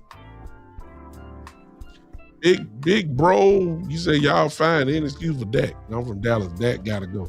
Did he play good this year, big bro? I'm just saying. One thing for sure, he didn't play bad. Did he play good this year? I mean, when you look at the statistics, I mean, he's top 2 or 3 in every category. He did make a Pro Bowl. I mean, he got that. He didn't get that because they gave it to him.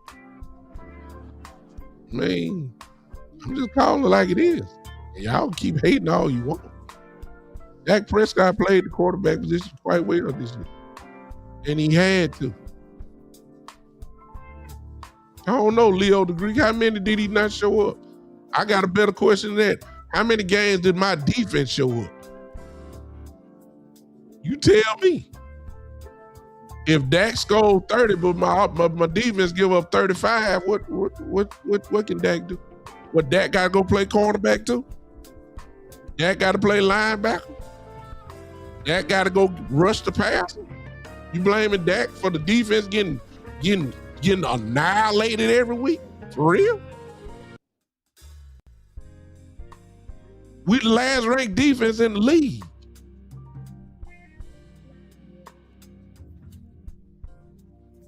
Leo Degree say 5 halves where he didn't score any point. That could be talked about.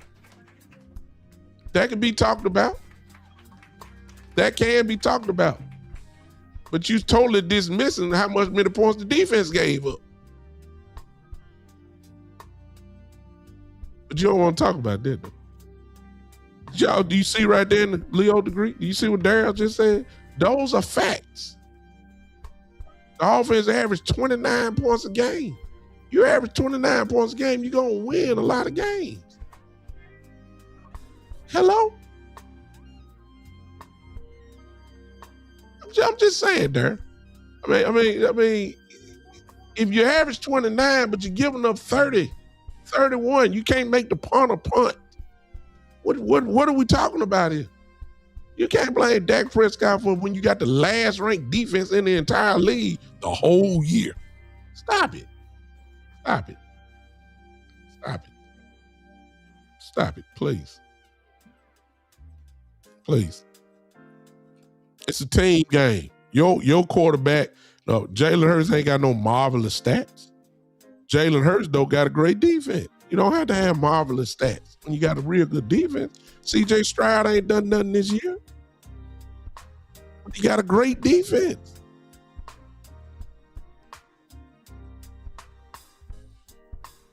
He said all he beats is tomato cans, and Dallas is sick of them. Well, I mean, he didn't even beat the tomato cans this year. They didn't beat the tomato cans. The tomato cans beat us this year. That's the difference. That's the reason why we didn't win 10 games. What, Arizona, Carolina, one more game. Arizona, Carolina. Those are the games we used. Well, we never beat Arizona, so stop it. Carolina, we should have beat Carolina. There's one more game that we usually win. Those are the games where that's your 10 wins right there. We lost all of them this year. And the funny part is the game that everybody thought we were going to lose, we won. We beat Philly. We beat Kansas City. Those were the game everybody thought we were going to lose. Shit. Yeah, I'm just saying. Come on now. Yeah, you know. It is what it is. And money ain't got nothing to do with Leo. So you're showing your you're not showing your football IQ right now. You're just showing pure hate. Stop it. I just told you what the defense doing. You ain't said nothing about the defense at all. And I just said we last in defense and gave up 30 points 9 times this year. And you want to talk about how many halves that the Cowboys didn't score. And the defense been giving up over 30 points a game just about the whole year. What's the final average? Matter of fact, let me look at that up. See, you ain't talking about that. You ain't talking about that. Let me look at it. I say I don't want to hit no. I don't want to talk about no false stuff.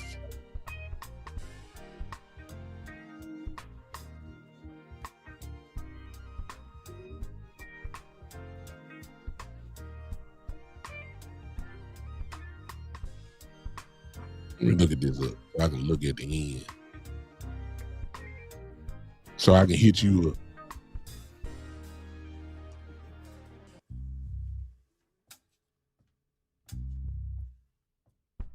Cowboys second in the league in offense, only behind the Rams, 391 yards a game. Second in the league in passing.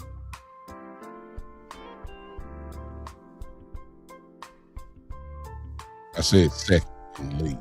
There are 32 teams in the league. Second, that's pretty good, right?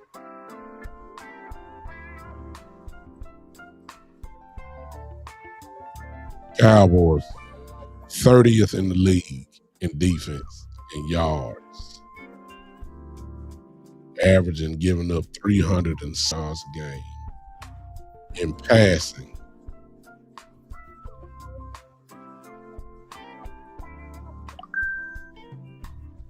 last in the league, giving up 251 yards a game. They last in the league in passing. Rushing got better once we got Q Williams, so we should be close to the middle of the pack, and we are. We are 32,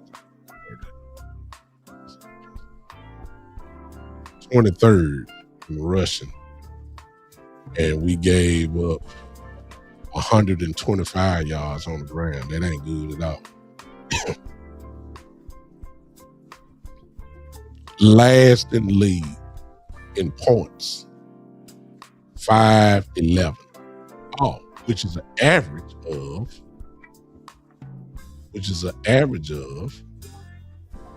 30.1. Cowboys are last in the league in points. So every time I said something about defense, we was, except rushing, everything else was at the bottom, last. So if your offense averaged 29.7, these are facts. You can look it up yourself. If they gave up 29.7 and your defense gave up 30.1, please tell me. Please tell me. I mean, come on now.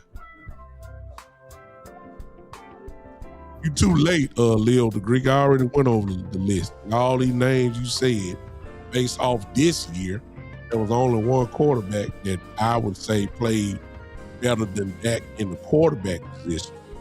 and that was Mr. Stafford, who should be the MVP. Everybody else did not play better quarterback this year than Dak Prescott. I already went through all them names. You late.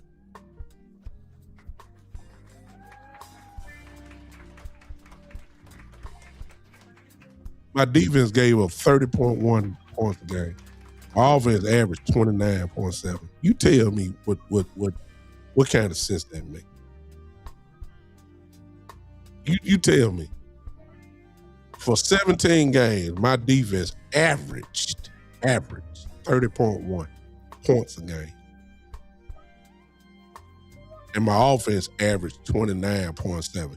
You tell me how many games you really supposed to win. I'm going to say it one more time. And for all you other haters in here. My defense this year, which was last in the league, allowed 30.1 points a game. 30. And my offense this year averaged 29.7 points.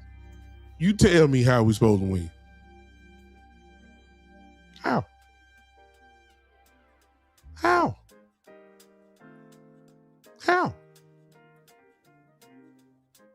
And to sum it all up, if that don't wake Jerry Jones up this year, and we're gonna have a long few 5, 6, 10 years. Unless the philosophy totally changes. I'm not expecting them to make a total about face.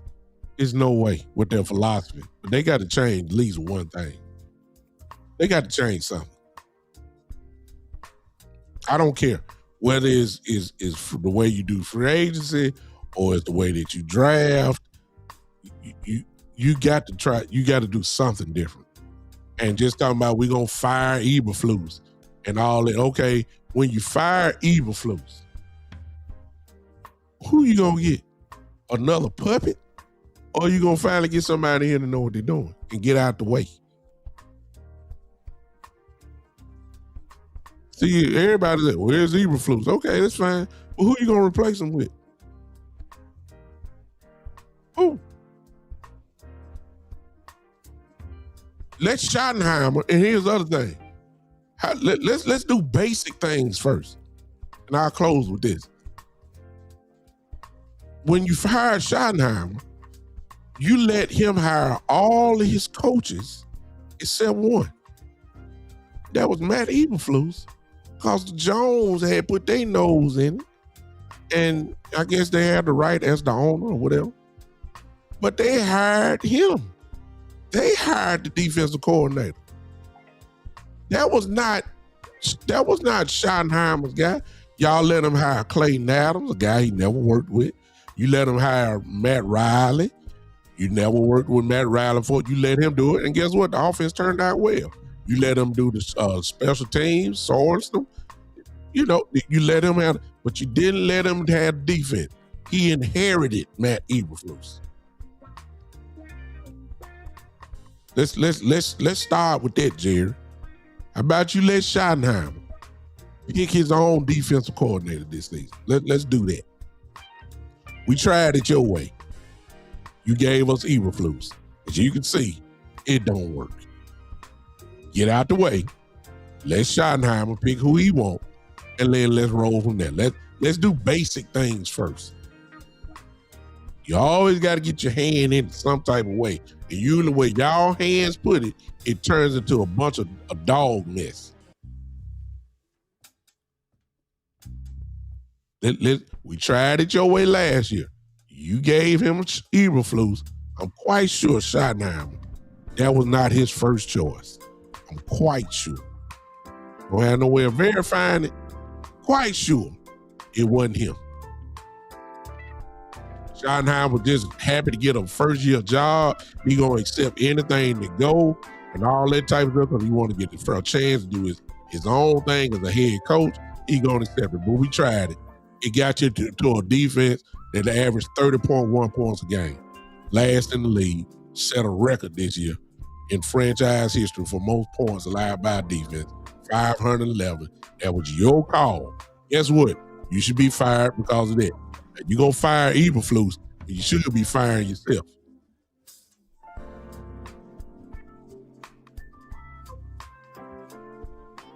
Get Eberflus out the building. Let Schottenheimer pick his own defensive coordinator. The basic stuff first. Then we go tackle all the other stuff.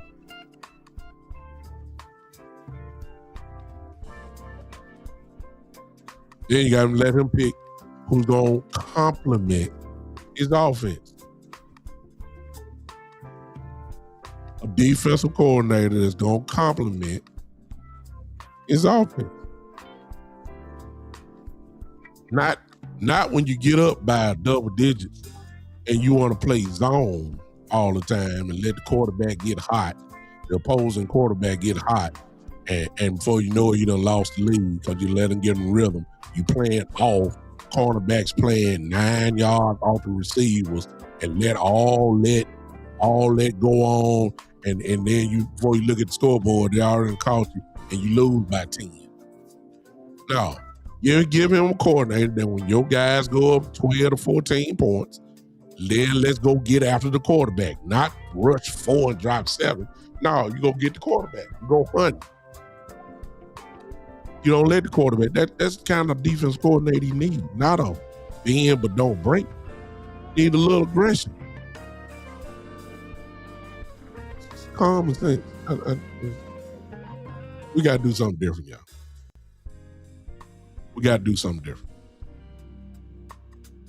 So while y'all are full of optimism, some of y'all are, I'm just going to sit back and I believe things when I see them. In other words, I'm not going to get on here and jump on y'all optimism. When I see this right here pop across my phone and say breaking news, Dallas Cowboys sign, bam, or Dallas Cowboys fire, bam, or Dallas Cowboys, I ain't getting excited about the Cowboys are in talks. I ain't jumping on it. Y'all got excited about Deion last year. Y'all remember that? Deion Sanders, Jerry talked, we gonna get Deion. No, I'm not getting excited. No. Don't fall for the same tricks of last year. Y'all got excited. Some of y'all did. Y'all got excited. Deion Sanders talked to Jerry Jones. Hey, we ready to get Deion. We gonna get Deion.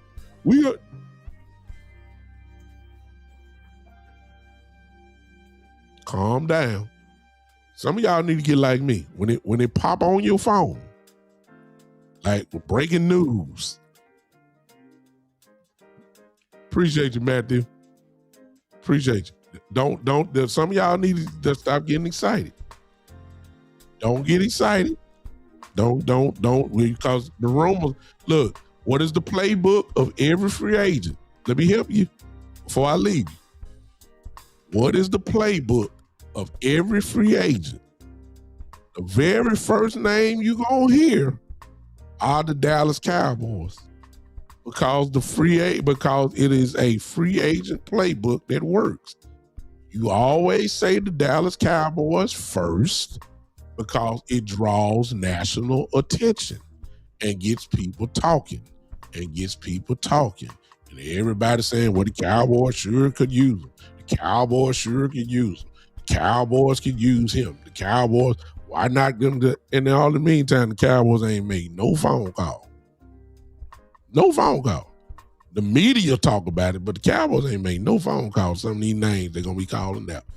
And before you know it, they sign someone else. And then the first thing y'all want to do is get mad at Jerry and Steve. We should have signed them.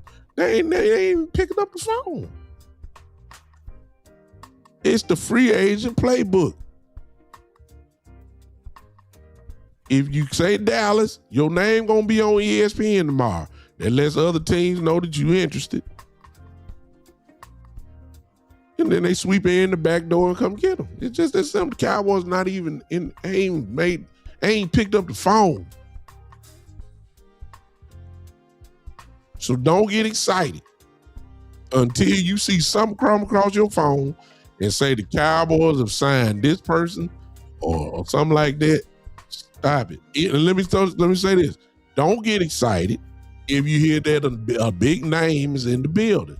Y'all got excited over Bobby Wagner a couple years ago, who was in the building for an interview and all that. We gonna sign Bobby Wagner. We gonna get him. Man, please. They ain't make him an offer. He was there. They didn't even make him an offer. They should have, but they didn't.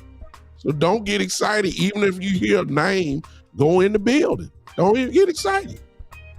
Until you see breaking news or pop on your phone and say the Cowboys have signed this person. That's when I come on and say, okay, now let's talk. I ain't going. I ain't raising I know the Jones. They done left a nice pattern with me that hadn't changed in years. And I have no reason to believe that they are going to change until I see it. Until I see it, I'm going to say we're going to do the same thing. We're going to draft. We're going to sign bottom of the barrel free agents. And we're going to go to the XFL. And we're going to pick up at least 2 guys out the XFL. And we're going to sign free agents for depth, not impact.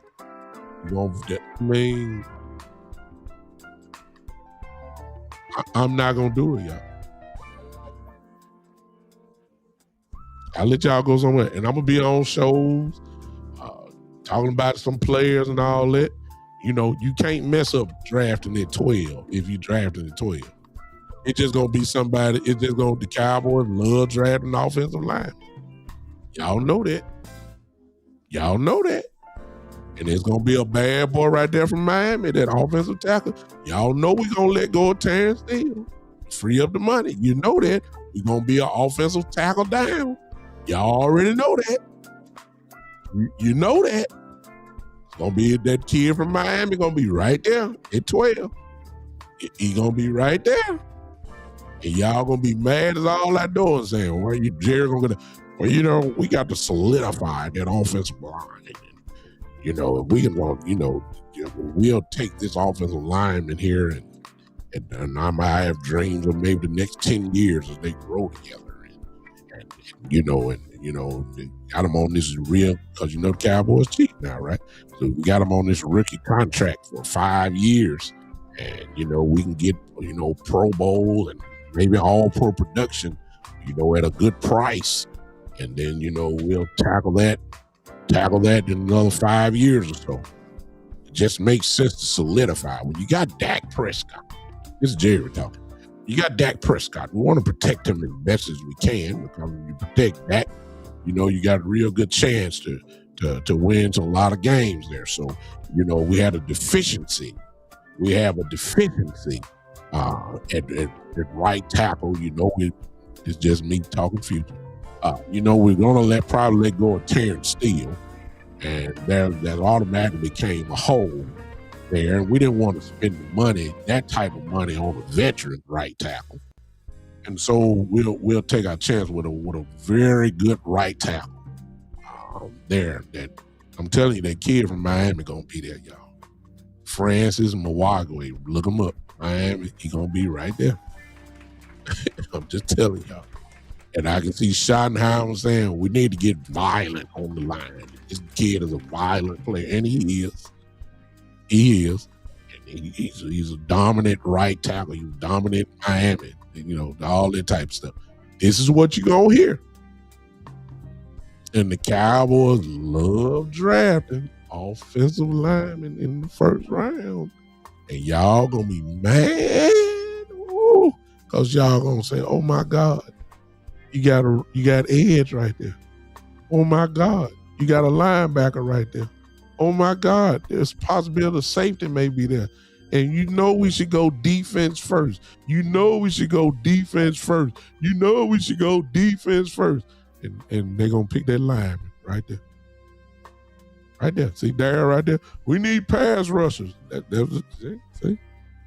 And we do. We need edge. We need safety. We need linebacker. We need all that. Yeah. We do.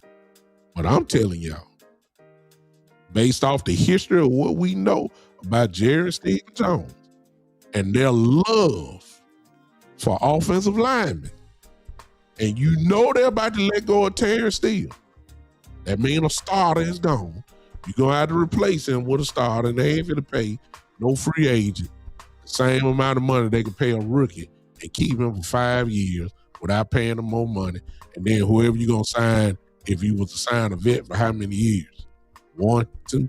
You're going to be in the same position again? No. I'm telling y'all, don't be surprised if the Cowboys pick that kid from Miami, Francis Mwagwe. Forgive me if I'm pronouncing his last name wrong. Kid from Miami, y'all look him up. Offensive tackle from Miami. I believe he played the right side. I'm just telling y'all. Some of y'all gonna say, we don't need another rookie lineman. I agree 1,000%. But this is the Cowboy way. They don't mind going to get rookie offensive linemen. You got too much evidence on this line to prove that point. Guyton, EB, Tyler Smith, all of them rookies. Oh, no. Come on now. When they let Terrence Steele go, y'all, watch what I tell you. It's going to be that kid from Miami. And I like him. I do. I like the kid from Miami, the offensive tackle. I do. I ain't no sense in me lying about it. I do like him. I think he's a great football player. If y'all ain't seen no film on him, go watch him. He's a mauler. I'm talking about he's get his hands on you, you done. But that's the ACC. This is the NFL. You know, what work in the ACC conference don't necessarily work in the NFL. The talent level on edge is quite different than the ACC conference. But all you can do is evaluate the talent level. The kid can play. I love him. I do. I really do. I'm not trying to knock him at all. I believe he would be a great benefit, but I just know Jerry and Steve. And I know how they operate. And I really believe it's going to be an offensive tackle with pick number 12.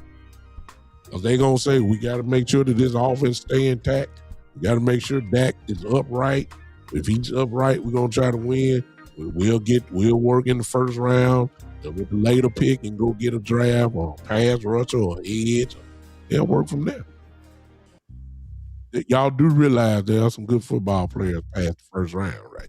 Okay, let's not act like there's some good football players past the first round. Okay, just keep that in mind. Well, I guarantee you, that's how the Cowboys gonna be thinking. What's gonna make y'all so mad is that the Cowboys gonna pick that tackle from Miami, and you're gonna have some great edge guys that there's a possibility you're gonna have a linebacker that we all want. It's gonna be there, and it might be a safety there. It's gonna be some good cornerbacks there. It's gonna be some good cornerback. Kid from LSU is good. And look, everybody love that kid from Tennessee. Now let me tell y'all something. I know I said I was dumb. Watch this. What's his name? McCoy from Tennessee. But did y'all know this about him? Lean in real quick. Do y'all know that he tore his ACL in January? That sounds like a Cowboy pick, though. A first-round guy who tore his ACL, who hurt himself in January. Last January, not this January.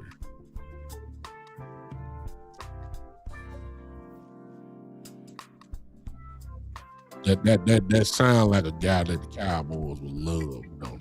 An injured guy with potential. Who's coming off an ACL, you know, by the time, you know, come on now. Coming off of surgery, you know, getting himself back together. It sounds like a Cowboy pick, though. That's what we do, right? So that kid from Tennessee, McCoy's name, everybody talking about him. Everybody projecting him to go in the first round. High. But he coming off ACL. You know we will draft a guy with ACL. That's what we picked Rebel for. You see what I'm saying? It sounds like a Cowboy pick. Overshown. Coming off ACL. Pick him. Dang. I mean,